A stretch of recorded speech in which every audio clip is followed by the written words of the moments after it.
Nouvelle statistique dévoilée par Marc Vanguard à propos des coups et blessures volontaires qui est titrée L'ensauvagement de la France, point d'interrogation. Source ministère de l'Intérieur. L'explosion des violences observées dans les données policières françaises est unique en Europe.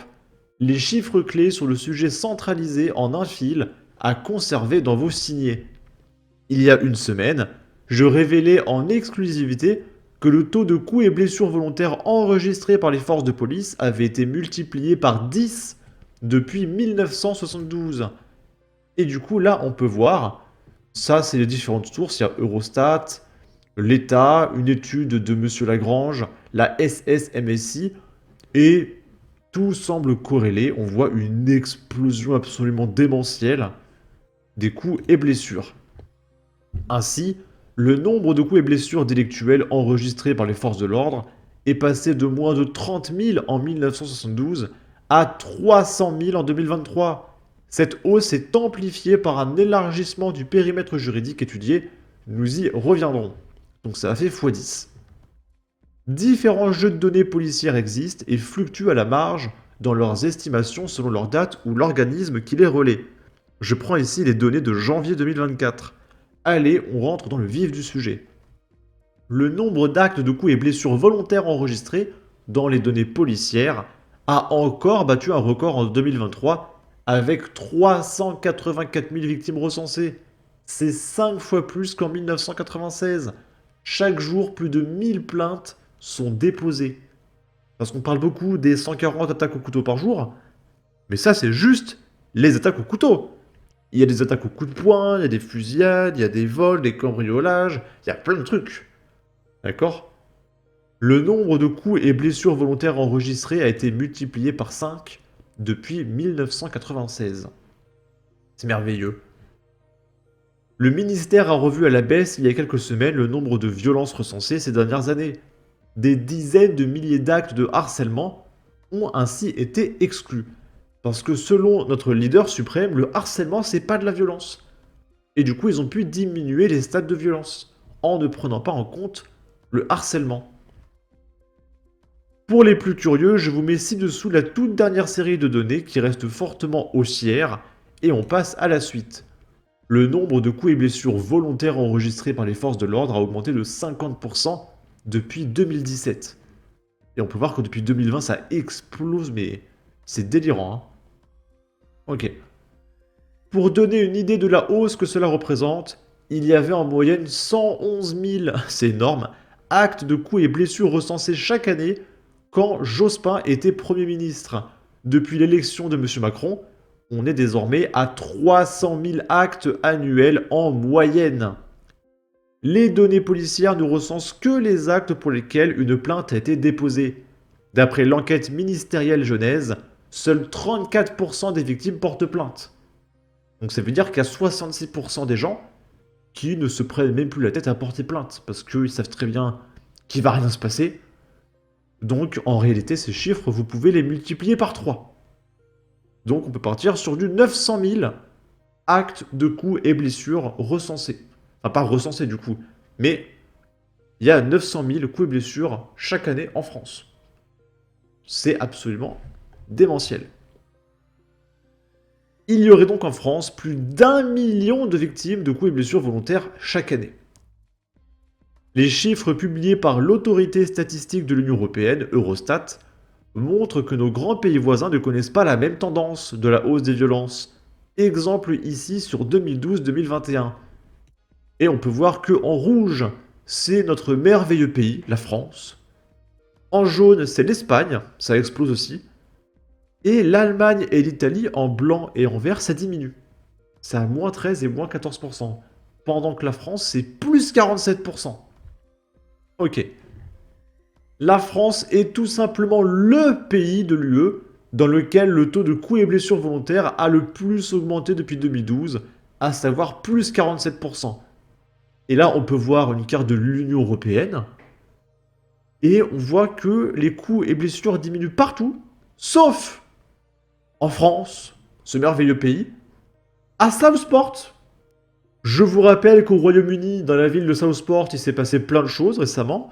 Donc c'était le migrant qui avait planté des gamines, et du coup il y avait tout le monde dans la rue, et le gouvernement a préféré mettre les Anglais en prison et relâcher tous les criminels pour faire de la place, et depuis bah, la violence explose en fait.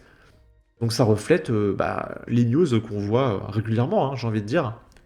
Et d'ailleurs, il y aura une vidéo sur Southport ce week-end. Il y a encore eu des morts, des attaques au couteau, à la machette, etc. Vous allez voir, le Royaume-Uni, c'est absolument merveilleux. Mais je ne vous recommande pas d'y aller si vous tenez à la vie.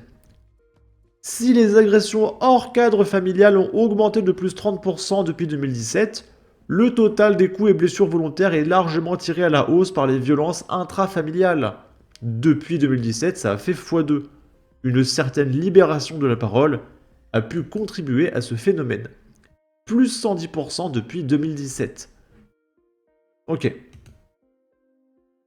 À noter que les tentatives d'homicide sont exclues des chiffres des coups et blessures volontaires. Donc ça veut dire que si tu frôles la mort, ce n'est pas un coup et blessure. C'est une tentative de meurtre et ça ne rentre pas dans le cadre de ces statistiques.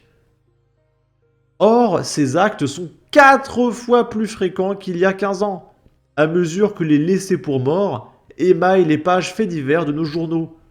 Le nombre de tentatives d'homicide a quadruplé en 15 ans. On peut voir que de 1996 à 2009, c'était assez stable. C'était 1000 par an, à tout péter.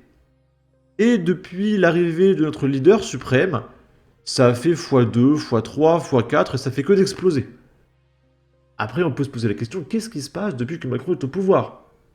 Après, je ne vous laisserai pas faire un lien entre immigration et insécurité, parce qu'on n'est pas des fachos d'extrême droite ici, mais je vous laisse à vos théories complotistes en commentaire. Là encore, cette tendance est unique en Europe.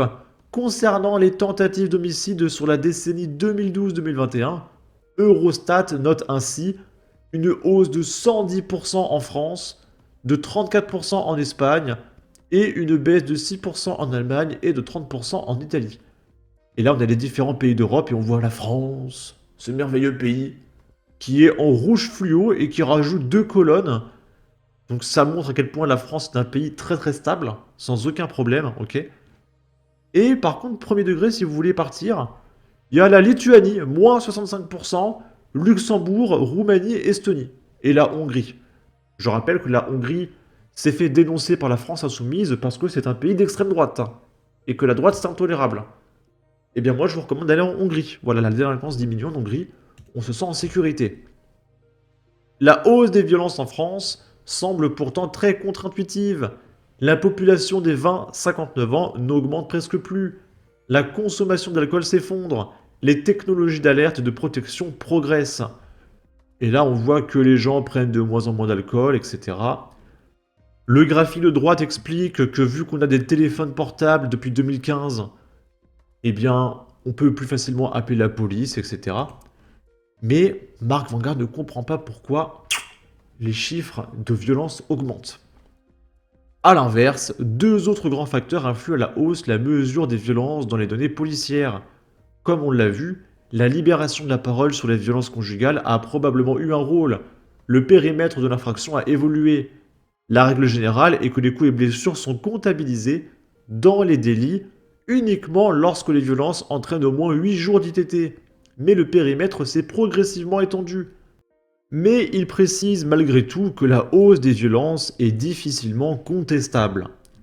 Pour résumer la conclusion de l'analyse, dans les faits, la hausse des violences est certes inférieure à celle observée dans les données policières, mais elle reste bien réelle. 92% des Français l'aperçoivent très bien. Les Français estiment à 92% que l'insécurité augmente. Donc ça veut dire qu'il y a 8% des Français qui estiment qu'il n'y a aucun problème d'insécurité en France. Donc c'est probablement les gauchistes électeurs de la France insoumise qui vivent dans les quartiers bourgeois de Paris, qui représentent une énorme minorité dans ce pays, mais qui bizarrement ont obtenu récemment plein de postes dans différentes commissions au sein de l'Assemblée nationale. Il y a Clémence Guettet et Nadège, je ne sais plus quoi, qui ont obtenu la présidence de l'Assemblée nationale. Donc je ne sais pas pourquoi. Les LFI sont ultra minoritaires, mais ils ont des postes partout. Voilà. Et le RN a des postes nulle part. 11 millions d'électeurs, premier parti de France, aucun poste. LFI, 70 députés, ils ont tous les postes. Je comprends pas trop. Sinon, n'hésitez pas à donner votre avis, votre opinion, à partager, liker, commenter, ça aidera au référencement de la vidéo sur YouTube. Abonnez-vous, suivez-moi sur Twitter, prenez soin de vous, salut!